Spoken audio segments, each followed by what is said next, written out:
MSW Media.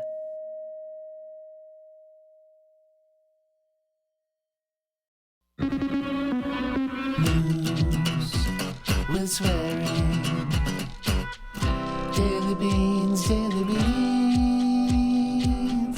Daily beans, daily beans. Hello and welcome to the Daily Beans for Thursday, July 28th, 2022. Today, Cassidy Hutchinson is cooperating with the Department of Justice. Assistant US Attorney Thomas Windom has obtained a search warrant for John Eastman's phone. The Justice Department has asked a federal judge to reject a delay in the Oath Keepers trial, and Mick Mulvaney will testify before the January 6th committee today. I'm Allison Gill. And for the second night in a row on limited engagement, I'm Pete Strzok. He'll be here all week, everybody. Pete Strzok. just a couple of days. I've upgraded. I had white wine last night. Tonight I have gin. It's only going to get better. So let's go. Let's go. Excellent. Well, we got a motherfucker out of you in the first 3 minutes of yeah, I got to show, dial that back. I used all my good material on the first night. So go back to... Now, you'd be surprised. You'd be surprised.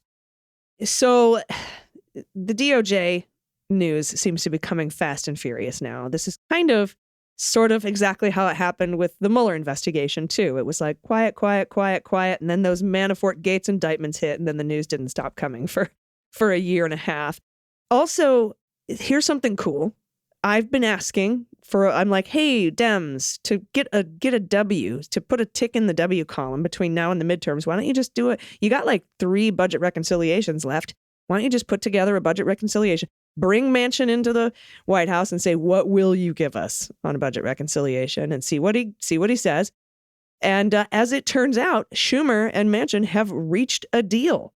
And so that is good to me for the Biden agenda, if you're, a Biden person or a Democrat. And it's good for the midterms, too, I think. And this is going to be taxes, energy, healthcare, increasing subsidies for the Affordable Care Act, increasing the corporate tax to 15%.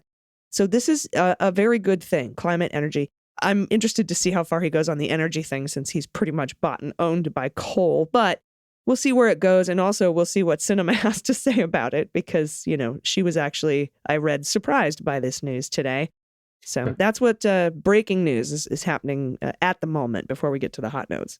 Yeah, I think it's, everybody who complains about Democrats being in disarray, I think this pretty clearly demonstrates that they're in array, and it's a good thing. I don't know. I mean, it's sad to say that on the one hand, I think what is extraordinarily good for our country is not necessarily the best message for the midterms, which in my mind is reproductive rights, the Supreme Court, and Trump, and repeat those 3 things over and over and over and over 24/7 until the election. But we'll see. And guns. And guns. And even, true. I mean, you can sprinkle guns on top of all that. But I mean, no doubt it's good. And I think as far as hearing things, I expect, when you're doing investigations, there are many things that when you do them, you expect it's going to become public. If you bring people like Mark Short, as we talked about last night, into the grand jury, there's some level of expectation as an investigator that either they or their attorney are going to run to the press and start talking, trying to spin it. You tend to create this big bucket of things that when you do it, all the things you're doing are going to become public, and you sort of like postpone that, right? That's your bucket of things to do, and all this becomes, sort of out about what we're doing and how high we are. So I would expect that DOJ has been doing many things that they know they can do behind the scenes. They can go subpoena Verizon. They can go ask the National Archives for records. They can do that without anybody knowing about it.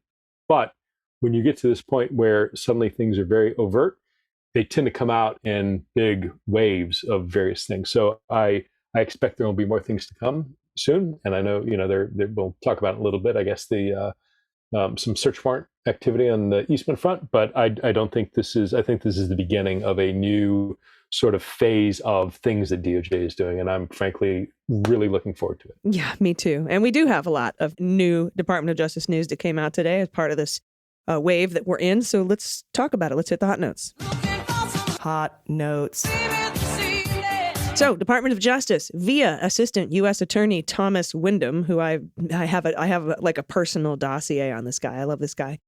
This says in a court filing, Department of Justice filed a court thing in court that it has obtained a second search warrant to search John Eastman's phone and is implementing, quote, filter protocol to ensure privileged material isn't accessed. The 2-page court filing reads, in brief, on July 8, 2022, Eastman filed an amended motion for return of seized property. He wanted his phone back. And he said, "You violated everything. Give me my phone back." On July 15th, a week later, the court entered an order denying the plaintiff's motion for a temporary restraining order and setting a further briefing schedule on the remainder of his motion. In that order, the court required the government, quote, to provide notice to the court no later than Wednesday, July 27th, that's today, on the location of the phone and information on whether the investigative team has applied for a second warrant. Well, guess what? The United States is in possession of plaintiff's cell phone, as well as a manual screen capture of certain contents of the device obtained by an agent not associated with the investigation team. Plaintiff's cell phone and manual screen capture currently are in North Virginia in the possession of federal agents with the Department of Justice Office of Inspector General. And Pete, I can't help but wonder, looking at that language, we were trying to game out, like, why did they send the Inspector General? Is he still doing his January 25th, 2021 investigation into, stuff that went on in the DOJ with former DOJ officials? But what it looks like is they're trying to put sort of a buffer zone between them and this evidence so that it's got now a more, insulated chain of custody going through multiple steps before it actually gets to prosecutors, so that when they cry, "Oh, they're out to get me, they're out to get me," it's like, not only did we not just seize your phone like we could have, or go around to 2703 and get the shit without, whatever, we actually sent a different organization not affiliated with the investigative team to get it, and then got a second warrant to obtain the information. And now we're going to do a filter protocol, because that's what it goes on to say. On July 12th, a federal agent obtained a second federal search warrant from the U.S. District Court for the District of Columbia that authorizes review of the contents of the plaintiff's cell phone and the manual screen capture. The warrant includes a filter protocol, which has been provided to the plaintiff's lawyer. So, Pete, weren't we just talking about this yesterday with regard to Victoria Toensing and Rudy Giuliani's phone? Like, they got it in the Ukraine search, and then they could apply for another warrant to get the stuff. But here it just seems like they're taking that extra step to insulate themselves. But again, I'm guessing, I'm speculating. Yeah, I think that's absolutely right. I mean, this is a little different from Rudy and Victoria in that those were seized, it looks like, in the context of a completely separate investigation. This, it's hard to say. I mean, there's, again, we are speculating because we're on the outside, but I think it is, when you look, one, where this was seized, I think it was out in Arizona. I don't know which district, or if there's only one district. It isn't clear to me, New Mexico, because they haven't put anywhere unsealed the actual warrant, whether they're two different things, right? You can get a warrant to seize something and you get a warrant to search something, and they usually come together. Like, I'm going to come search your house and I'm going to seize things, and whatever is defined in the warrant, all business records, all computer media, I have an ability, and it's laid out, and attachment A to the warrant lists the things that are authorized to be seized. And it also specifies what you're able to look for. It's possible in this case that this was only a seizure warrant. In other words, that it gave the agents the authority simply to take the cell phone, but not to look at it at all. And we don't know that because nothing, again, that I've seen in the public docket has been filed. And it's also possible, exactly what you said. On the one hand, because the IG is conducting sort of an administrative overview, are they doing that and also using them in the context of they don't want to get this material prematurely in the hands of investigators before it goes through a privilege review, whether that's agents and attorneys within DOJ, whether it's a special master like a retired judge or something. But is this an effort to sort of isolate that? And what's really important is when they seized it from Eastman, and you can see it in the warrant, they compelled him to essentially, it was locked, but they held it up, it looks like, to his face to unlock it. And then once unlocked, they recorded the contents, some of the contents. Now, as an investigator, first thing I'm looking for is, encrypted applications, like, go to Signal, open up Signal, are there conversations there, take screenshots of all that so that I preserve that material from the unlocked phone, that then later, what it looks like now, and again, Windom, by the way, I pulled up my favorite quote that I'm aware about in the New York Times about Windom, comes from a New York Times article quoting Miriam Siddiq, a criminal defense lawyer in Maryland who opposed Mr. Windom in 2 fraud cases, said he was personable but quote-unquote inflexible adversary who sought sentences that, in her view, were unduly harsh and punitive. But Ms. Sadiq said she thought he was well suited to do his new job, quote, if you're going to be a bastard in defense of democracy, she said in an interview. So that, I hope, is exactly who Mr. Windom is. I don't know him, but I thought I was encouraged reading those. But to your point, clearly this is something that Windom has put his name to this filing. It is clear that the investigation he is doing into January 6th are the people who sought this warrant way back, July 12th. So what is that? They have two plus weeks ago. And so that they've presumably had that material. They're using those filter team to go through and get all the privileged communications out, and they're diving into that information. So I take that all as a productive sign of the investigation moving forward. And I think that in the DOJ's reply to his motion to get his phone back, I want my phone back. You messed up my 4th and 5th and 6th and First Amendment rights or whatever. In that response to his filing motion for a protective order and to get his property back, DOJ said, we haven't seen any of it. There was a bit of reporting on, people who were following the court filing that the Office of Inspector General didn't look at any of the stuff and said to the court, we'll inform you about a second warrant. And the court said, let us know by today. And they got it. And that's what they're doing. So, but there's more going on with some trial delays, right? Yeah, absolutely. So the Justice Department on Tuesday urged a federal judge to reject efforts by leaders of the Oath Keepers, several of whom are facing seditious conspiracy charges for their roles in the January 6th attack on the Capitol, to delay their September trial. Oath Keepers founder Stuart Rhodes and several other members of the group charged with orchestrating an effort to breach the Capitol and stockpiling heavy weaponry at a nearby hotel or hotels recently moved to postpone the trial, citing the publicity caused by the January 6th Select Committee's recent hearings. They also noted the House committee is likely to release hundreds of witness transcripts as soon as September, some of which could contain relevant evidence. The Justice Department recently agreed to postpone the high-profile January 6th trial of several Proud Boy leaders who also face seditious conspiracy charges, citing uncertainty and publicity caused by the Select Committee's work. But prosecutors said the Oath Keepers are situated differently. Very little of the testimony that's come out during the January 6th committee hearings has referenced them, prosecutors argued, and the uncertainty of the Select Committee's work is not a reason to postpone the trial indefinitely.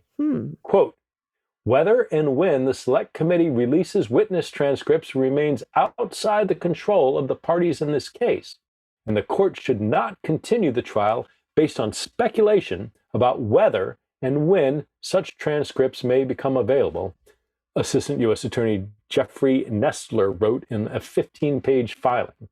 Now, a second group of Oath Keepers, members of which face obstruction charges but not the seditious conspiracy charges, is slated to face trial in early 2023.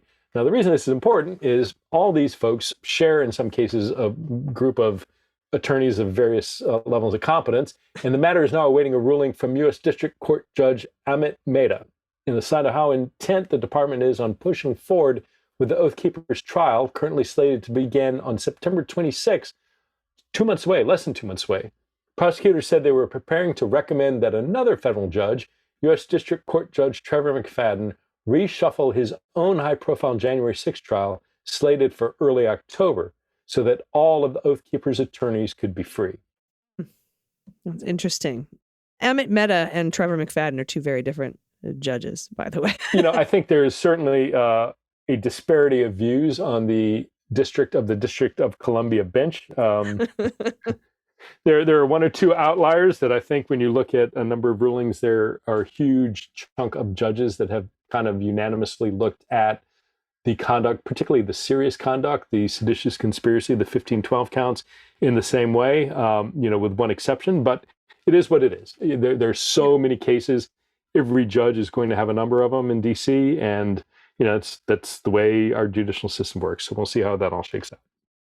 Yeah, and I think that the government brings up a good point here because the extremist group that was focused on during the hearings was the Proud Boys. It wasn't the Oath Keepers. They weren't talked about very much. And so, yeah, I tend to agree with what the Department of Justice is putting down here. I don't think that a delay in the trial, and I really like that they said, look, we you can't delay trial on speculation on when we're going to get evidence. It's not Brady material until we have it. So you can't, that speculation is as far as this goes. But we'll see what Trevor has to say about it. Actually, I think this is Amit Mehta who's going to decide that. But, and again, very different judge. Also, Pete, Cassidy Hutchinson, former top advisor to Trump's chief of staff, Mark Meadows, has recently cooperated with the Department of Justice, not the committee, the Department of Justice, into the events of January 6th. And that's according to sources familiar, probably her. The Justice Department has reached out to her following her testimony a month ago before the House committee investigating the January 6th Capitol attack. And that sort of kind of shores up that reporting that the DOJ, I wouldn't use the word blindsided, but was surprised by her testimony and reached out to her, according to these sources at least, after following her testimony. The extent of her cooperation isn't immediately clear. And per usual, Pete, I have a theory. Remember when there was reporting that blindside reporting, and it was from two anonymous sources, and I had kind of asked you, like, who does that at the DOJ? Who tells people that? Makes you look stupid. Well, I think, and again, this is speculation, they were probably blindsided by those phone calls she received that could have been seen as witness tampering. But of course, the entirety of her testimony would be helpful in a criminal probe that sees Trump as a target, the existence of which is likely, but not technically confirmed, I guess. And I imagine she would also be key to getting some conversations with Meadows on the record with the grand jury when and if she appears. And, Carol Leonnig said today that multiple former federal prosecutors, former DOJ employees, have told her that Hutchinson would make a, quote, exquisite trial witness. And I was wondering, you've done a lot of these cases. Would you want Cassidy Hutchinson on your witness list? Well, based on what I've seen, absolutely. I mean, you don't know what's in a person's, if they're going to testify in trial, you got to dig into their background. And if there's anything that, might impeach their credibility or, if that has to be turned over. But not knowing that, simply based on what I saw at the January 6th hearing, absolutely. I mean, she was straightforward. She was precise. Most importantly, if there was something she didn't know, she said she didn't know. She didn't, reach or appear to try to be saying things that the questioner wanted to hear, and was, detailed and thoughtful, and I thought is a great witness. So, all other things being equal, yeah, absolutely. I think she's a great witness. As far as theories, I think I tend to agree with your latter idea more than the former. In terms of what she was saying and said with Mark Meadows and the conversations there, it is when you're on the outside of a system, when you're looking at somebody, yes, Trump is a major player, and you have all these supporting the Ivankas and the Jareds and the Mark Meadows and the people who, Sean Hannity, that you can see from the outside are talking to him and influencing him. But from the outside, what you don't know is that what that ecosystem is at that lower level. Like, who is or are the people that Jared and Ivanka are confiding to? Who are the people that Mark Meadows are confiding to? And that's much harder to tell. And if I were to guess on what really surprised DOJ, it was the level of information she had about Mark Meadows. And I said yesterday, and I'll say it again today, Mark Meadows is the linchpin. If I were to pick one cooperator, if I were to try and build a case to go after somebody to get them to flip or face 20 plus years in jail, it's Mark Meadows, because he can illuminate the entire enterprise. And he would be facing serious criminal charges, the same kind of criminal charges. Like, Cipollone's not really facing any criminal charges, so he's not somebody you would get to flip, right? You want to get somebody to flip that you got a really good deal of leverage against, and the fact that he knew that the fraudulent electors thing was illegal, went along with it anyway, and kind of went forward with all this and didn't try to stop Trump on the day with the attack. I mean, he's criminally culpable far more than some of these other friendlier witnesses have been. Yeah, no doubt. And I mean, Cipollone was the guy they all ran away from. It's like hide from Pat, because we don't want, Patsy Baloney coming in and ruining our good coup time. But again, what struck me is like Cass, it was the most aggravating thing. Aggravating is a kind word for what I felt. When she's sitting there trying to get Meadows' attention, and he's essentially curled up with his phone playing Candy Crush, ignoring the rest of the insurrection that's going down, and unwilling and or unable to go tell Trump to do something, those are the sorts of details, because again, she witnessed that. This isn't hearsay. This isn't, I heard from Tony Ornato that there was a fight in the SUV. This is her saying, I talked to Meadows and Meadows said this. Meadows didn't do that. So that's firsthand testimony. It is admissible in the sense that it's not hearsay. And again, I think both based on what we saw in terms of her intellect, her composure would be an extraordinary witness. But the most important thing is her access makes her an extraordinary witness. So I'm glad she's cooperating.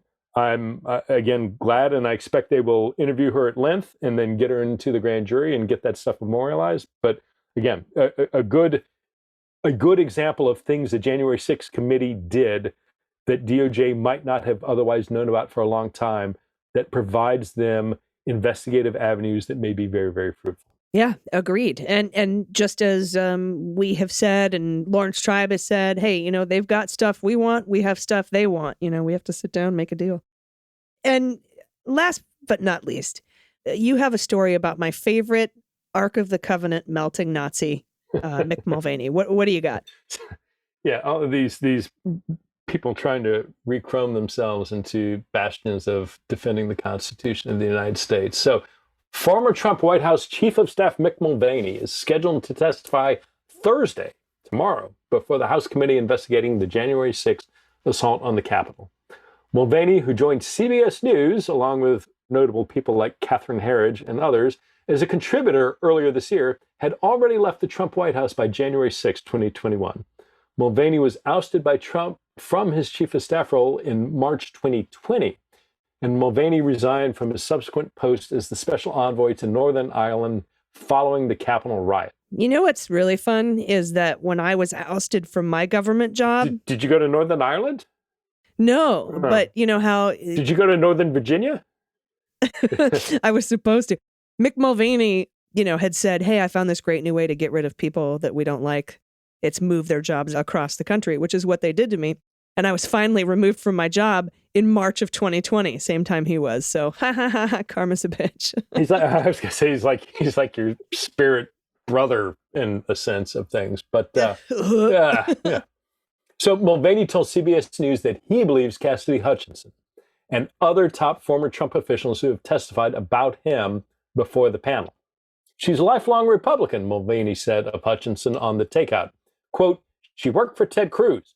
She worked for Steve Scalise. She was in the White House for 4 years. There's no reason for her to lie, unquote. Following which, Mulvaney said that's perhaps the worst endorsement I possibly could have come up with to say on The Takeout. Anyway, after the Capitol attack, Mulvaney told CNBC he couldn't, quote, stay here, not after yesterday, unquote. Yeah, after the... And interesting. He was March 2020. Northern Ireland. Okay, whatever you say, Mick. That's cool. He's, you can kind of tell he's not one of my favorite people.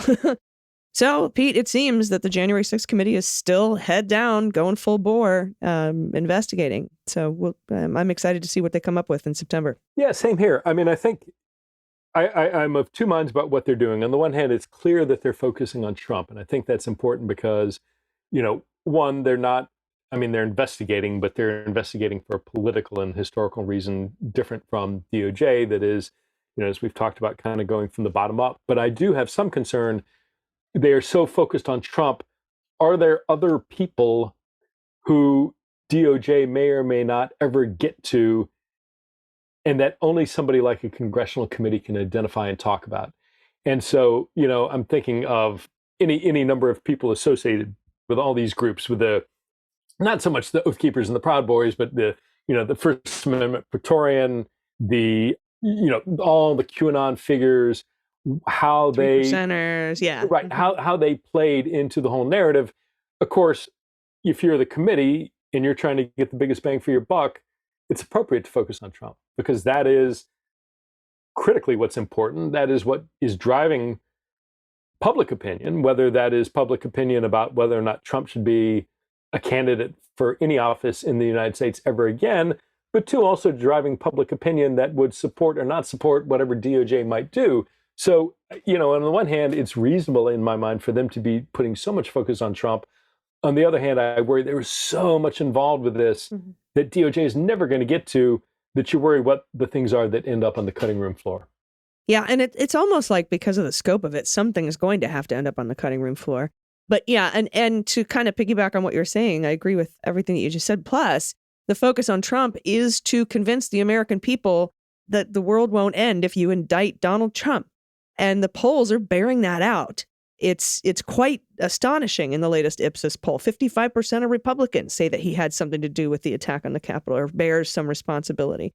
Republicans, no, that blows my mind, right? You're basically just left with that small, 31% of Republican voters, 19% of the population that still support this guy. So I think that is truly important. We didn't have that for the release of the Mueller report.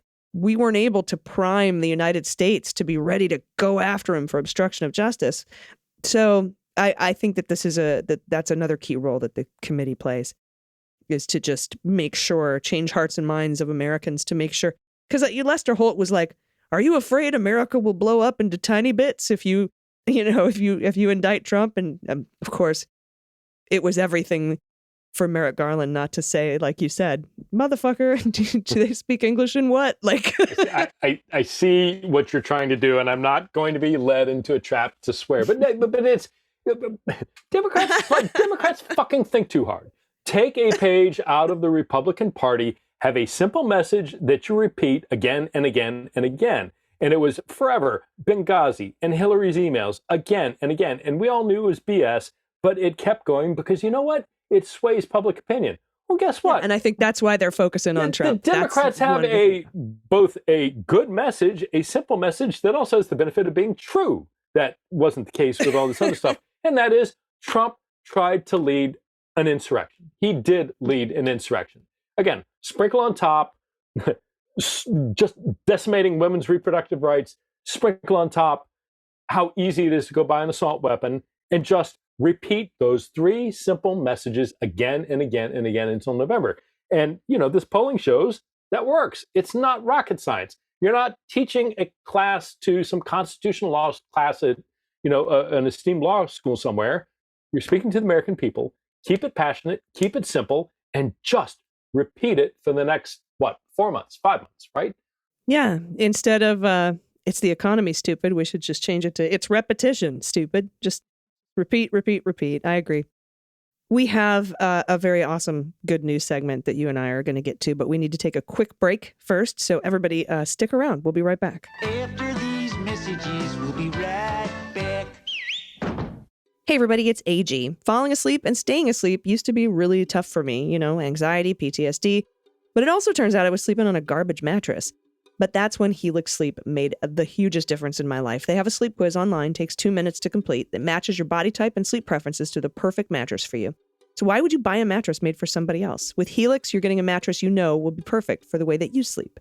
Everybody's unique, and Helix knows that, so they have several different mattress models to choose from. They have soft, medium, firm beds that cool you down if you sleep hot, spinal alignment mattresses. They have a Helix Plus for plus-size sleepers.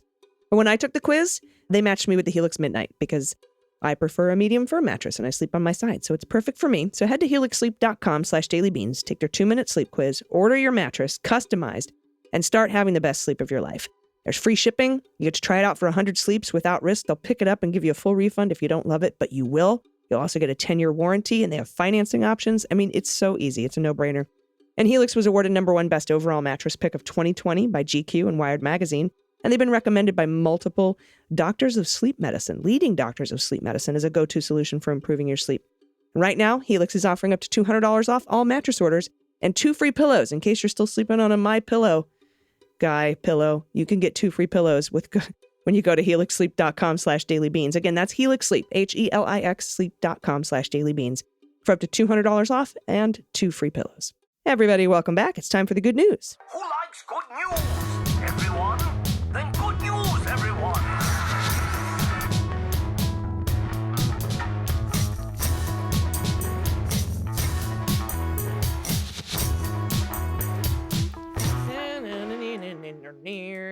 Good news, good news. And if you have any good news, confessions, corrections, anything you want to send, Halloween photos, pet photos, if you can't pay the pet tax, you can send me a photo of an adoptable baby puppy or kitty in your area. We would love to know about it. You can do that by going to dailybeanspod.com and clicking on contact. First up, Pete, Bob has a correction. I love the show. Respect to the podcasters. I find you to be the most intelligent, articulate women. Oh, thank you. However, it drives me nuts when I hear you use the one-word term regards. You heard me correct myself earlier, Pete. I say with regards to, and it's supposed to be with regard to. In most cases, and almost always in one speech, would you please use the singular regard, as with respect to or regarding, unless you are, in fact, sending your best wishes. I do, in fact, hold your programs in the highest regard. They are one of the highlights of my day. Please do not stop trying to save democracy. Love you, folks. Thank you, Bob. And I tried. I did it today. I corrected myself, and now I see this correction. Thank you very much for that. Excellent. And we have from Jonathan, he, him. At the risk of being an attention seeker, here is a pic of my transgender son, Quinn, helping us to register over 1,000 newly sworn United States citizens to vote on the 3rd anniversary of his legal name and gender marker change in Texas. He was out in the 106-degree heat helping new citizens with their forms for 8 hours. What a better way to piss off Greg Abbott and Ken Paxton than getting people of color fired up to kick his ass out of office. For scale, I'm including a pic of Redneck Gandalf, me, and a new pic of Dole atop Fort Kickass, hiding from the devastating heat brought on by man-made climate change. Heat, no doubt, aided by the Texas power grid, which Abbott and others have so wonderfully regulated into a non-functioning state. Look, I cannot, Jonathan, I cannot give you kudos enough for getting out and registering people. I can't tell you how many times when I and others get out and sound the alarm about what we're facing coming up, and people throw up their hands and say, what can we do? What you can do is exactly what you're doing. Get out. Yes. Get people to register. I don't care if it is talking to your neighbors, your family, who it is, registering people to vote, getting the vote to represent the actual, the sentiment of our nation is absolutely critical. And starting with the midterms, which are months away. So, kudos to you and your family. I just, can't praise you enough for, 1,000 newly sworn U.S. citizens, and what a wonderful way to sort of enter into our magnificent democracy than to sit down and register to what makes our democracy what it is. So, good for you and proud of you. And these are great photos. Is it Dole or D-Hole? Here he is, the kitty up on the kitty tree. So cute. And there they are, registering voters, new citizens. That's so amazing. And there's Gandalf. Okay, I can see it now. I can see it now. Thank you so much for that submission. Next up from Christina, pronoun she and her. I am a full-time worker and a full-time student working towards a bachelor's of science. On top of that, I've spent the past year taking an additional course in order to prepare for a major exam for a state certification that would help me advance my career. 2 weekends ago, I took the exam. I was so anxious about it that I was experiencing physical symptoms in the days leading up to it. I fainted in public. It was embarrassing. My good news? I passed. I am now certified as a CBO, Chief Business Officer in the state of California. The CBO title is the equivalent of being a CFO, but it's for school district finance instead of corporate finance. This certification is a big deal in my field and a huge step towards my professional future. Thank you, Beans Queens, for helping me stay sane through all of the sleeplessness, stress, and studying. For pet tax, I give you my 3 cats. Dude, the long-haired tuxedo kitty. Do not pet his belly. It's a trap. Lilu, Dallas, the gray and white kitty. She is the supreme being. Oh, yes, she is. And Inara, pronounced Inora, our house panther. Look at these babies. Yeah. Oh, that tuxie. Don't pet the belly. It's a trap. Yeah, and Lilu Dallas, who is sitting in the middle of a puzzle because they understand that's the most important thing for you at the moment. And they're going to insert themselves right in the middle of it in spectacular cat fashion. That's wonderful. Yeah, or she's helping. Lilu's helping. Nice. Thank you for that submission. So this is from A, she, her. Hi, ladies.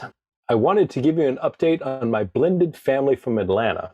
The last time I updated you was shortly after my husband and I had just gotten married.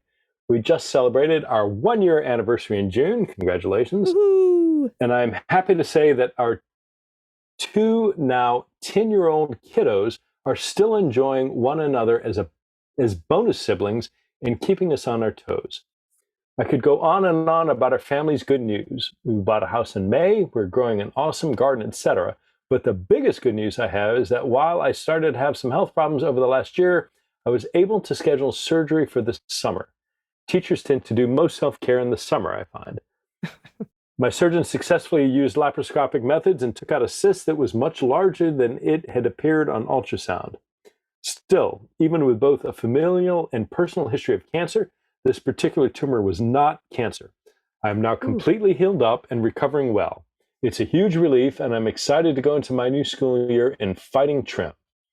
I've included some family pictures because I have cute kids. LOL. For pet tax, I'm submitting a few pics of our newest rescue cat, Harley. The sweet baby is hugely patient with both kiddos and is a beloved member of the family. He still can't sleep in my bed or my son since we are allergic, but my daughter is happy to take that duty on.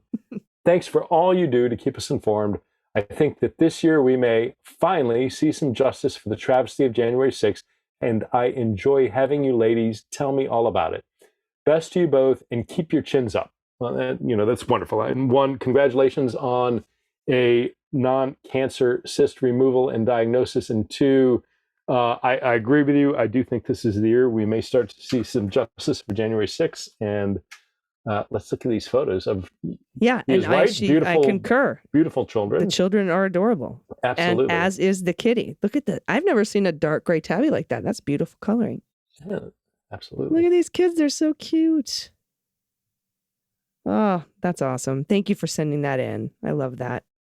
Next up from Andres, pronoun she, her. I have two things I want to share. First, a shit adults say. Okay, so Pete, we have a shit kids say, but we also like shit your parents say or shit adults say. I was sitting in a restaurant with my daughter and a 13-year-old granddaughter, trying to ask my granddaughter how to change my profile on social media since I wanted to add my pronouns. Somehow it came out, how do I change my protons?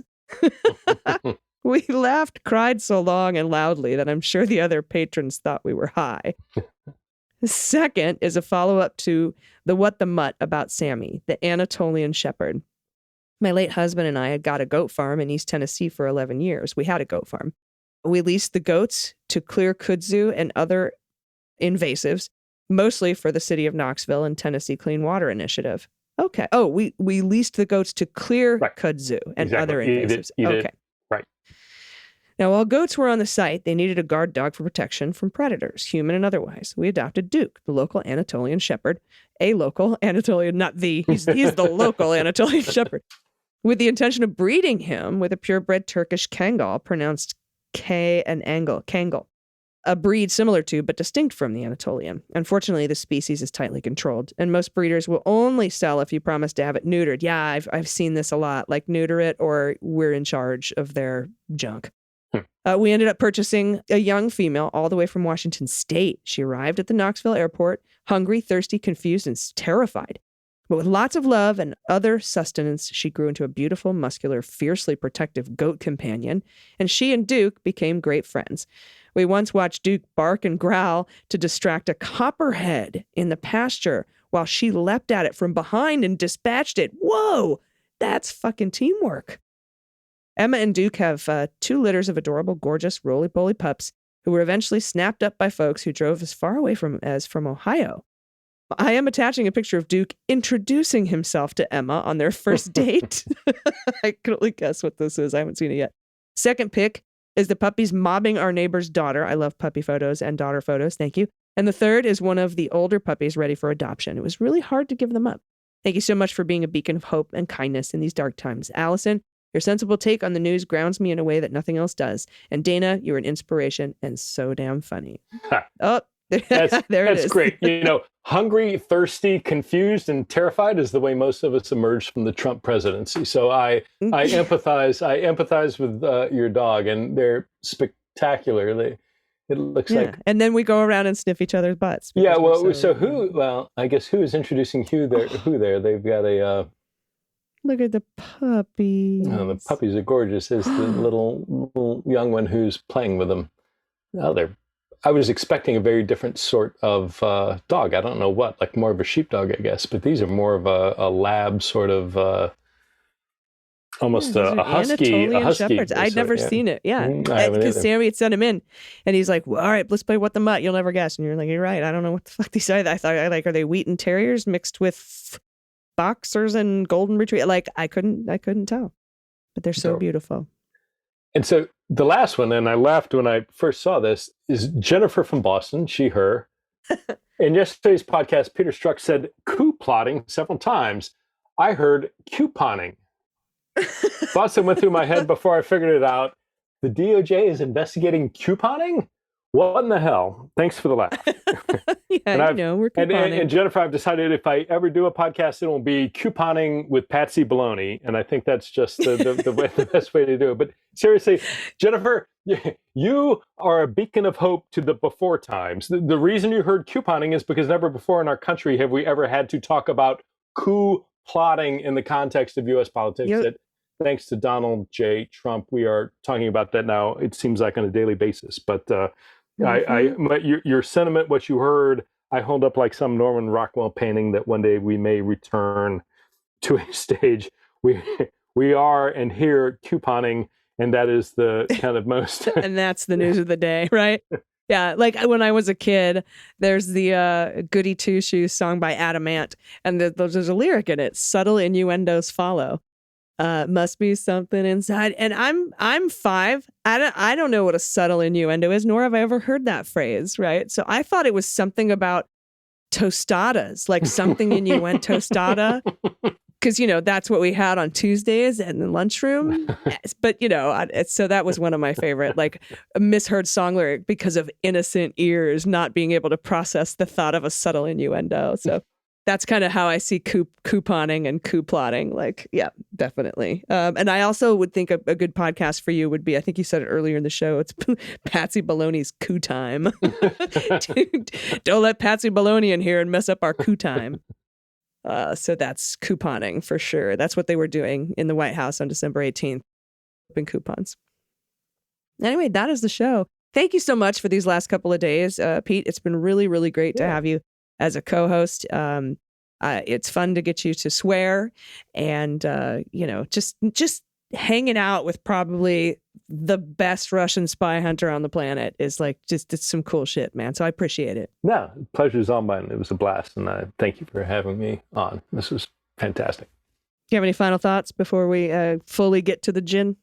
No, I'm looking forward to, I am taking heart that all the things that everybody has said about give DOJ time, having given DOJ time, I think we're starting to see things that will increasingly show what they're doing and that they're moving up the chain. And so, yeah. And you know what, it always blew my mind too with your investigation with the Mueller probe is that, we're like, it doesn't seem like they're doing much. It doesn't seem like they're doing much. And then an indictment would come out and the detail in those speaking indictments and what they had to get and the evidence they had to go through and how they even got a hold of it. WhatsApp messages from everywhere.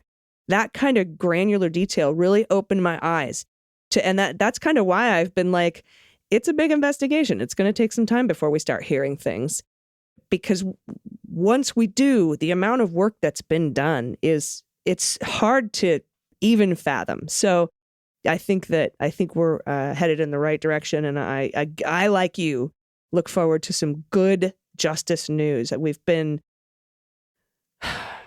thirsty for it for about 5 years. So thank you. And, hopefully we can have you back sometime soon. And everybody, until tomorrow, I'll be back on the beans with you. Please take care of yourselves, take care of each other, take care of the planet, take care of your mental health. Vote blue over Q. I've been AG. And I'm Pete Strzok. And them's the beans. The Daily Beans is written and executive produced by Allison Gill with additional research and reporting by Dana Goldberg and Aimee Carrero. Sound design and editing is by Desiree McFarlane, with art and web design by Joelle Reeder with Moxie Design Studios. Music for The Daily Beans is written and performed by They Might Be Giants, and the show is a proud member of the MSW Media Network, a collection of creator-owned podcasts dedicated to news, politics, and justice. For more information, please visit mswmedia.com. MSW Media.